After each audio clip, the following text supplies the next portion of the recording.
그 중에 한 사람 그의 대제사장인 가야바가 그들에게 말하되 너희가 아무것도 알지 못하는도다. 한 사람이 백성을 위하여 죽어서 온 민족이 망하지 않게 되는 것이 너희에게 유익한 줄을 생각하지 아니하는도다 하였으니 이 말은 스스로 함이 아니요 그의 대제사장이므로 예수께서 그 민족을 위하시고 또 그 민족만 위할 뿐 아니라 흩어진 하나님의 자녀를 모아 하나가 되게 하기 위하여 죽었을 것을 미리 말함이로라. 이 지금 가야바라고 하는 사람은 AD 18년부터 36년까지 18회 동안 대제사장을 지낸 사람이에요. 이 사람이 주로 예수님을 어떻게 처리해야 될지에 대한 고민을 그냥 많이 했던 사람이 되는 거죠. 자기 딴에는 똑똑하게 이제 이렇게 생각을 한 거예요. 자, 한 사람이 죽어서 백성을 살리는 게 마땅하지 않냐? 야, 지금 이렇게 내버려둬서 어떡하냐는 말이냐? 저 사람을 통해서 자꾸 사람이 모이고 저 사람을 지금 믿기 시작하는데 그렇게 내버려두면 어떡하느냐? 좀 제대로 생각을 해보고 깊이 생각을 하고 계산 좀 해봐라. 한 사람 저 사람이 죽어서 민족을 살리는 것이 마땅하지 않냐? 이런 얘기를 하는 거예요. 이 사람의 의식과 생각과 이게 뭐 판단과 결정에 무슨 선한 게 있습니까? 그러나 나름대로는 이스라엘 백성들을 생각해서 한 사람이 희생되어야 한다. 이런 명분을 내세우고 있단 말이에요. 그래서 궁극적으로 그러면 예수님을 십자가에 못 박은 사람이 누구냐? 예수님을 십자가에 못 박은 사람들 1순위부터 몇몇 순위를 한번 블랙리스트를 만든다면 누가 지금 가장 그 위에 있겠냐는 거예요. 보면은 당연히 우리는 그러면은 당시 대제사장이었던 가야바나 그리고 이제 바리새인들과 로마의 군병들이나 십자가의 정작 처형을 주도했던 백부장이나 그리고 못을 박은 그 실제 사형 집행관이나 이런 사람들이 전부 십자가에 못 박은 크게 보면은 범인들이 되겠지만 그러나 이 우리가 요한복음을 보면은 사도 요한은 처음부터 이 사건이 하나님의 의도, 하나님의 주도적인 계획에 따라서 소위 말하는 구원사적인 큰 맥락에 따라서 흘러간 하나님이 주도한 사건이라는 것을 이걸 정리하고자 한 책이라는 것을 우리가 우선 염두에 둬야 한다는 것입니다.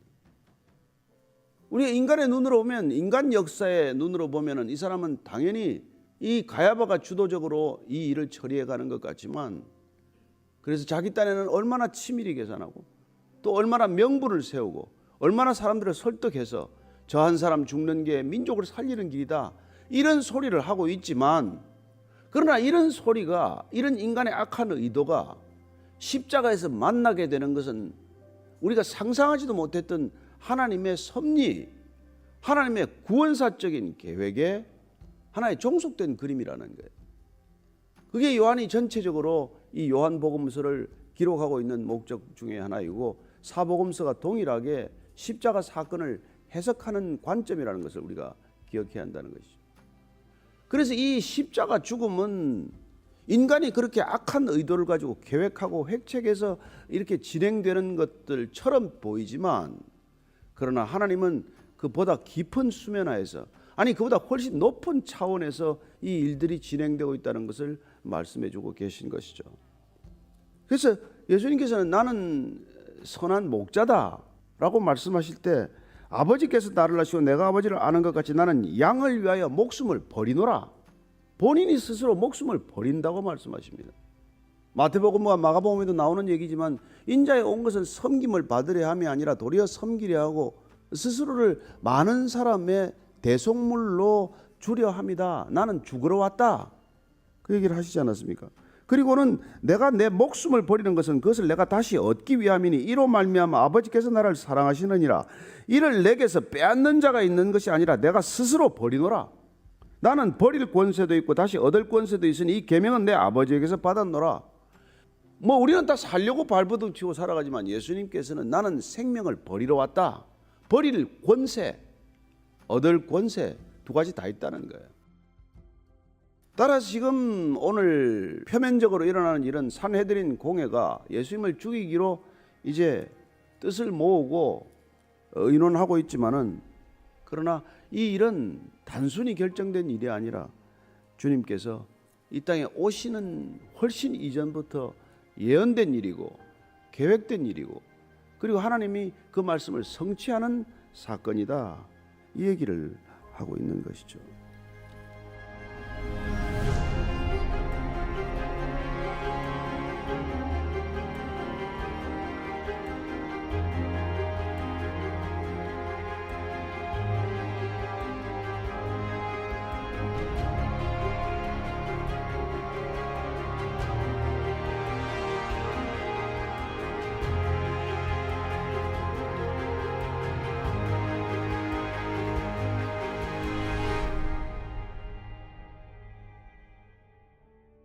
그래서 우리는 이런 십자가 사건을 통해서 하나님의 주권적인 행사를 다시 한번 우리가 인정할 수밖에 없고, 그 죽음이 한 인간의 악의적인 의도에 따라서 이루어진 사건이 아니라 하나님께서 오랫동안 계획하시고 하나님께서 오랫동안 경륜해 오신 구원사적인 맥락 속에서 이해되어야 한다.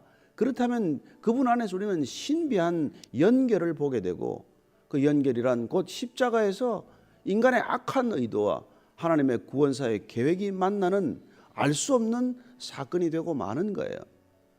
그래서 우리는 인간의 죄와 하나님의 용서가 만난 십자가, 하나님의 사랑과 공의가 만난 십자가, 덧붙여서 인간의 악한 의도와 하나님의 구원사적인 섭리가 만나는 것, 그런 신비한 십자가를 경험하게 된다는 것입니다.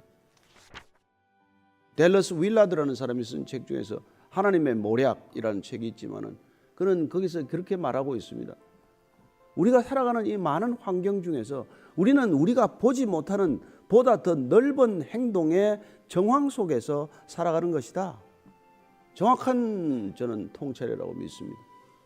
우리는 눈에 보이는 것이 전부인지 알고 살아가고, 내가 계획하고 생각하는 것이 대단한 일인 것처럼 여기고 살아가지만, 우리가 알지 못하는 보다 높은 차원에서 우리의 생각들을 통제해가는 보이지 않는 힘이 있다는 것, 그 손이 있다는 것, 그 선한 의도를 우리가 안다는 것, 그걸 알아가는 것이 영생이라는 것, 그 알미 곧 우리의 믿음의 전부라는 것, 그 알을 위해서 우리가 성경을 더 깊이 묵상하고자 한다는 것, 이 한 주간 그렇게 고난을 묵상하는 주간이 되기를 바랍니다.